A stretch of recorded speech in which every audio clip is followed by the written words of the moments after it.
Gundam.tk presents Master Grade Wing Gundam Zero Pearl Gloss version.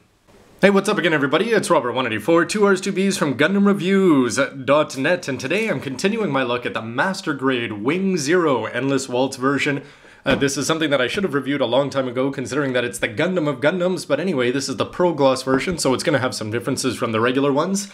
So let's take a look at the individual parts for their engineering and see how the clear parts are going to work out. With the plates empty, here's what you're going to have between the legs, waist, arms, separate shoulders, and head. And it just wouldn't be Wing Zero without the famous angel wings. You have the sub-wings there to go along with the main wings. You'll notice two colors to go along with the backpack that'll hold them on, hopefully well.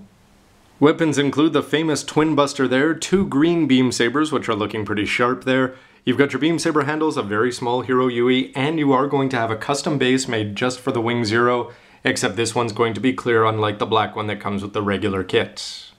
Bottom to top here, you can see the effects of the Pro Gloss version pretty clearly. Depending on the way the light reflects off this, you're going to see all sorts of different things in there. Looking pretty cool, and that silver underneath is not distracting whatsoever. In terms of the actual practicalities though, you're going to have the hips, which are not going to move whatsoever. The legs are not going to split, and you can see that it's going to bend there and bend there. So it's going to bring the knee all the way forward, which is going to reveal some pretty ugly knee parts down there. And you'll notice that this can be bent, and that's going to come into play for the transformation. Not for this one, but for the previous version of the EW Wing Gundam. So you can have this part, and you'll notice that it's a little bit loose, so you could position it around here independently if you chose to. But onto the ankles, where you're going to be able to, you can make out in there hopefully that this is just on a ball joint. So you can see that this part is going to move, and it's going to move this back part of the ankle support. This part here can also move up and down, and the most important feature, besides the fact that it moves well off to the side, is that these toes are going to bend down, which are going to lend itself very well to angelic-like poses. The waist section is going to introduce some blue to the mix here, and you can see that the clear parts, I'd say that they look especially good there on the front skirts. You're not going to see anything from the gray underneath because there is nothing here, unlike newer Master Grades where that would be done with some cool inner frame. Not going to happen, although I'm sure the pros and the hobby mags did that up properly when they did their monthly reviews. But I digress, so on to the red part there, which is also going to look good as it does on the bottom of the feet. The side skirts are going to offer nothing in terms of opening or anything fancy there, but they are going to move up and down, and the rear skirts are going to move up and down, and they are going to be locked into place. For the hips, it's an older school. You're just going to have a ball joint here, which is just going to plug in, so don't expect the kind of flexibility with the hips that we've seen with newer kits. The waist section is going to bring most of the colors together here, and you can see a little tiny Hero Yui there, and all you have to do is slide this part in and out if you want to expose them. Here you've got a nice looking clear gel here, or a clear part here, which is going to have on top of a green seal, which is going to give that nice raised jewel 3D effect, even though it's not that quite. You've got a nice little red ring there, which is going to add a little bit of color there. You do have this part here, so 2 points of articulation for the neck. And if you want to open this up, you're going to reveal some very small looking Vulcans, and I've got to say that they don't really open well enough. You can open them more, but that's more of a breaking feature than a positive thing, and so you're hardly going to see them even if you do want to have them up on display. But for those of you that have used Gundam vs. Gundam, how many times do you use them anyway when you've got the Twin Busters? Moving on, you're going to be able to have two ball joints here. There's a top and a bottom part, so that's going to allow the waist to move around, not as much as you'd expect on newer kits, but hopefully that's going to provide for a little bit of stability there. And the arms, you're going to be able to bring them forward this way, but don't expect to move them up with the shoulders having those guns locked into place. And on the back, you're going to have a fairly complex attachment point to plug in the backpack, and something that I'm a big fan of is that when you actually take this action base, you're going to be plugging it in here as opposed to down on the waist skirts. The shoulders introduce the yellow gold into the mix, and every once in a while with this Pearl Gloss, you can see that when you cut this off, that it's not going to come out completely clean. Not as bad as gold mechie parts or anything like that, but something to be aware of if you do buy these special versions. In terms of mobility, you're just able to move this lower flap up and down, but you can also slide this part out here. The arms are going to introduce us to our first non-Pearl Gloss white down here in terms of the fingers, but up on the shoulders, you're going to be able to move this polycap up and down, rotate this around, but disappointing for a Master Grade. Doesn't matter how old it is, you're only going to be getting a 90-degree bend. The only thing that I can hope is that that's going to help keep the Twin Buster rifles in place, although somehow I doubt it. The blue is looking good around here, and it's got this nice little red part here. You've got some green seals down there, and in terms of the hands, you're not going to be able to get anything fancy there from the wrists, but overall you're going to have the 3-finger trigger finger split, and the actual covers for the manipulators are going to be done in the Pearl Gloss. So I'd say that the white stands out, but you'd have to look for it pretty carefully. And even though it is, and because it is just the fingers, it's actually not as bothersome as I thought it would be. But on to what made the Wing Zero famous, and that's its angel wings, where first of all, for the sub wings, you can see that you're going to get a 180 bend there, and it's going to bend up about 90 degrees there. And this one is very stiff when I put it together, but if you open this up, you'll notice that you're going to have more wings come out and be exposed there. These are made out of all pearl gloss parts. But on to the main wings, which are the largest surface area in terms of the gloss, and I'd say that they look pretty good. It all just depends on how you feel about having these white feather tips down at the bottom, and even worse for me is that on the inside you're going to have some pure white feathers on the insides.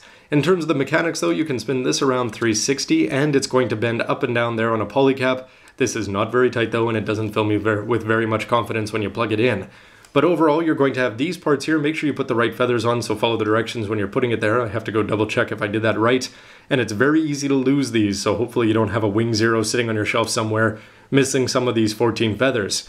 But in terms of the big gimmick, you can notice up here that this part is going to be underneath here, but if you push it out like this, you're going to end up having a much cooler looking wing there as everything opens up, and you aren't going to see any of the white that's going to remain hidden on the inside.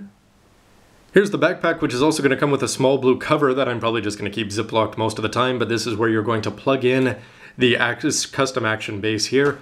But in terms of mobility, you're not going to have anything that moves here. This is where you're going to have two of the wings plug in, and you're going to have the other wings in here, except for the fact that these are going to click, and you'll notice that there's a bit of a clicking sound there. However, I remember from the past that if this is anything like my old Wing Zero, then these are going to end up completely gummed up with sticky tack as being, it's spoiler alert, the only way that you can actually keep the wings up in half the poses that are advertised. The beam sabers have the plus of being able to hide here inside the sub-wings so that you could just reach back and grab them RX-78-2 style, except for the fact that they're hidden. They do have some raised parts there. I didn't go with any lining, but you could line this up if you wanted to. And the green parts, they're actually bent, so they are going to look pretty cool overall in terms of Gundam beam sabers, and that green is going to stand out compared to the pink of the majority. And finally, unlike many master grades where you have to buy the action base separately, old school kits like this one, they didn't have action bases at the time. So without a custom one, you wouldn't be able to get them up aerial, and if you wasn't aerial, that would be a shame. But it's sort of cool with this one, unlike the black one, you can see the mechanics in there. You are going to have two positions when you go to move this arm, and that's going to be your only attachment point to get him up in the air. Now the twin busters are going to look pretty good here in their silver. They do have some details, but compared to some of the other BFGs that we've seen over the years, they do come across as just being a little bit small, but then again, this is a smaller Gundam, so we shouldn't expect the same size of weapons that you'd get from a 19-meter variety. In terms of moving parts, you're going to have these parts, because they do get twinned up, you have to open them up, so you can open this one, or put this on if you're actually going to keep the gun solo. You can put this in so you only have one out when you twin them up, and on the back you're going to have these bend-out parts here, so these are offset so that when you put them together, that's looking a little bit more substantial and OVA-ish here when you put it together. The barrels aren't going to have anything attaching them together. You are going to have double green seals down there. These parts are going to attach together nicely. You can choose either one of these, and they do lock in very securely there at the back. Finally, onto the head, where we're finally going to see all four of the colors here. You're only going to have the red goatee, nothing under the eyes like we've seen with a lot of newer Gundams here. I didn't go for any lining there on the faceplate whatsoever, but you are going to have these very cool looking wingling-dings, if you want to go Captain America style, though a lot larger, off to the side. Certainly one of the better head designs in all of Gundam. And you've got a very unique looking V-fin here where you're going to have the double horns. You also have these parts here which are going to bevel out a little bit, and you do have dual camera lenses there. And on the back you're also going to have another small one buried on the inside, so I'd say that this is looking really good. And for whatever reason, the clear pearl gloss is looking a lot better on this head than I'd say it does on most other parts there, although I'm going to have to fix up my eye decals there a little bit. So far for the parts, I'm pretty pleased with most of them. In terms of the actual technicalities, you can see that they are going to have a few useless features like the transformation features that are going to be used on the regular Wing Gundam. But on the other hand, it's still such a great design in terms of the actual looks of the Gundam. You're going to have good knee bends and you're going to have good ankle bends here. The arms are a little bit disappointing that they're only going to give you the 90s. The shoulders are going to look good. The wings, I'm hoping, are going to work, but probably not. They do have a decent range of mobility, and something that's really surprising about them is just how many features they have built in between the sub-wings opening up there and the main wing units. So actually, I think there's a lot of cool features, which hopefully, if they pay off, especially with the Twin Buster rifles going in either hand, that this could be one of the coolest Gundams to have on display. And in terms of the pearl gloss, it's really grown on me the way that it looks, especially on top of the inner frame there. You're not going to see any gray underneath, I think. It's not translucent, and yet it does add to a very cool effect, especially with the wings. The only disappointment being is these white parts that they've got. The hands aren't bothering me, but it's those feather tips. But in the end, all that matters is how it looks when it's put together as an MS. So speaking of which, stay tuned for my next part, where you can see the Wing Zero all put together and up in the air. So why don't you let me know what you think of the parts with a comment down below, and stay tuned for the next part. Anyway, thanks for watching, everybody. See ya. Seriously, back in my day, all I needed was a backpack, and look at you young kids today. I don't know, it's just sort of a 90s thing, I think.